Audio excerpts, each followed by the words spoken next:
Hello YouTube, it is your boy B3, back with another kicking graphic novel review. Today we are reviewing Volume 2 of Donny Cates' Venom run, Venom Volume 2, The Abyss. Pretty wild book, I have to say. I went back and reread Volume 1 as well because I needed a refresher. Because I remember I bought and reviewed Volume 1 forever ago, and then I just didn't buy the rest, even though it super impressed me, and Venom's my favorite Marvel character, and I love monsters more than anything on this planet. But then I was like, you know what, let me just buy all of it, and Absolute Carnage, and all this other stuff that goes with it. So I did, and I'll give you a quick read-up of the back of the book. Venom! No more. Just when you thought the blockbuster story of Venom couldn't get any more intense, Donny Cates turns the world of Eddie Brock on its head again. But this time, it won't be dragons and god hosts and breakneck action. This time, Eddie's going through an emotional meat grinder, the likes of which has never been seen in the Marvel Universe. That might actually be true. It's pretty fucked. As Eddie finds himself truly alone for the first time in a long time. The silence is deafening. Plus, San Francisco offers anything but a happy homecoming thanks to Eddie's estranged father and the little brother he never knew he had.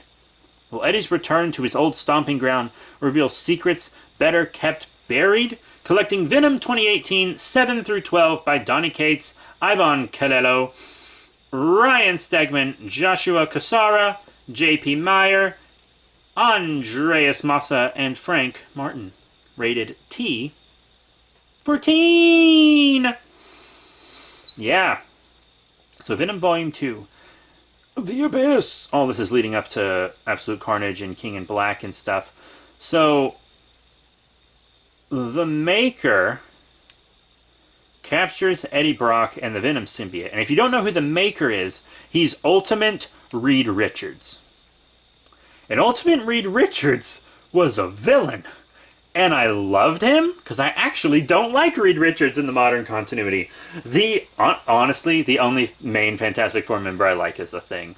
I like the Thing, don't care for the rest of them, really. Human Torch is kind of cool, but this is all the Thing for me. But the Maker, oh, that was cool, because Reed Richards, he's almost makes more sense as a villain to me. Just, I don't know. I really liked him as a villain.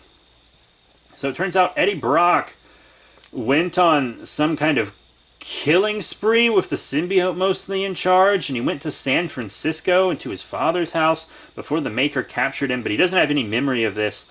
And he kind of finds out that the symbiote's been removing traumatic memories from his mind, and the symbiote's still in him, but he can't feel it. Because when they were trying to destroy Noel's dragon symbiote, Grendel, the symbiote pretty much died. It's brain dead. It's functionally brain dead. Eddie finds out Flash Thompson is dead, which is a lot. And he's like, Flash Thompson was a better Venom than I was. And I was like, yeah, Flash Thompson was kind of a better Venom than you were. But also, you know, the emotional drama in your book is way better. Plus, he's more monstrous, which I like. We find out about how symbiotes... We find out all these new things about symbiotes, like the green slime that comes out of Venom's mouth is the symbiote's waste products. And every time a symbiote takes a host, it leaves a little bit of itself in the spinal fluid of the host, which is going to be very important later. So remember that. It might not be super important in this volume, but trust me, it will be extremely important.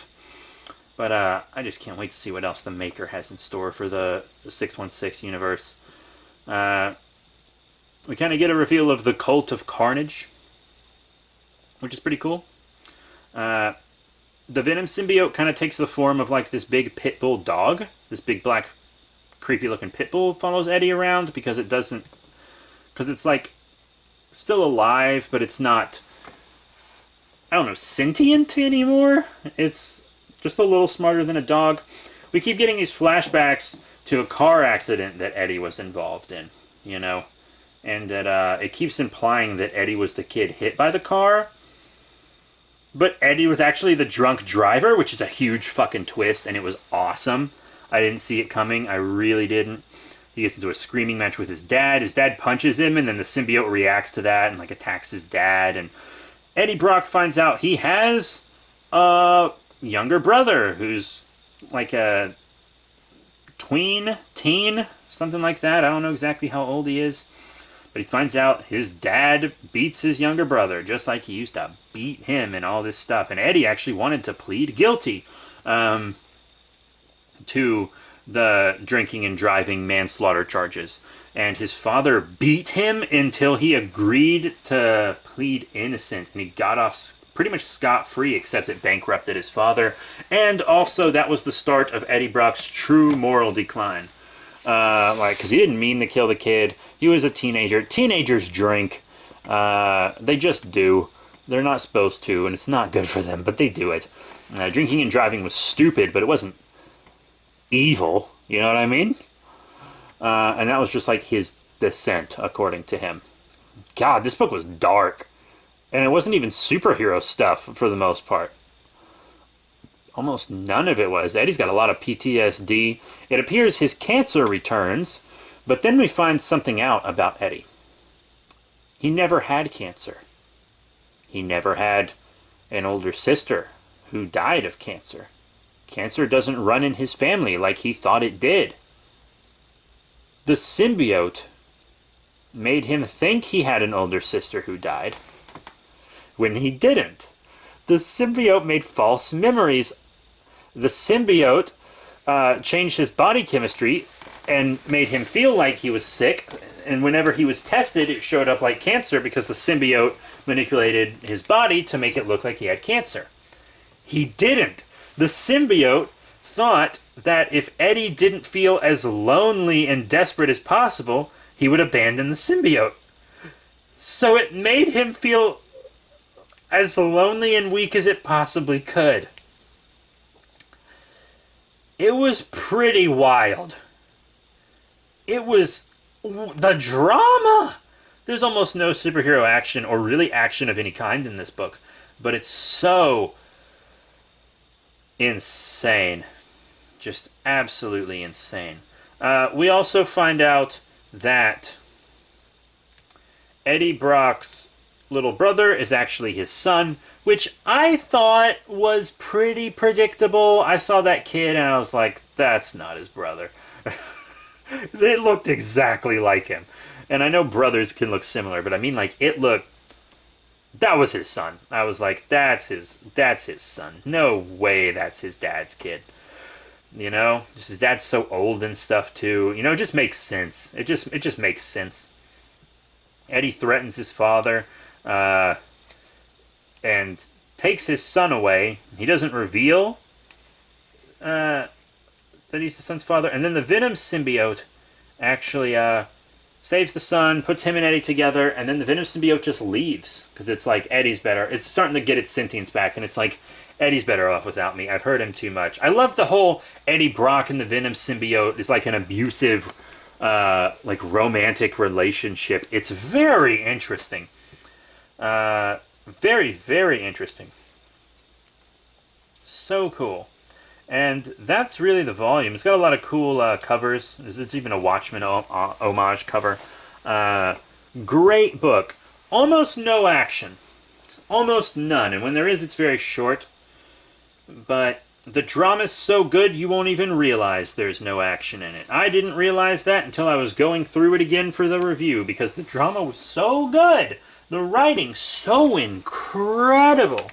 Oh my god, I love the comic, all the dark colors and the gritty looking art. Just great, fantastic art. Really fits Venom, just tone-wise and aesthetic-wise. The Donny Cates Venom run is truly one of my favorite comic runs of all time. Maybe it might even be becoming my just top favorite. It might even replace, like, Jeff Johns' Green Lantern. It's not as good as Invincible. But it's up there.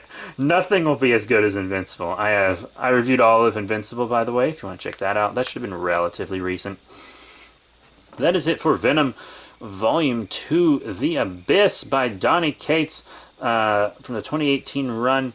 Thank you all very much for your support. Please remember to rate, comment, subscribe. Check out all the cool links in the description below.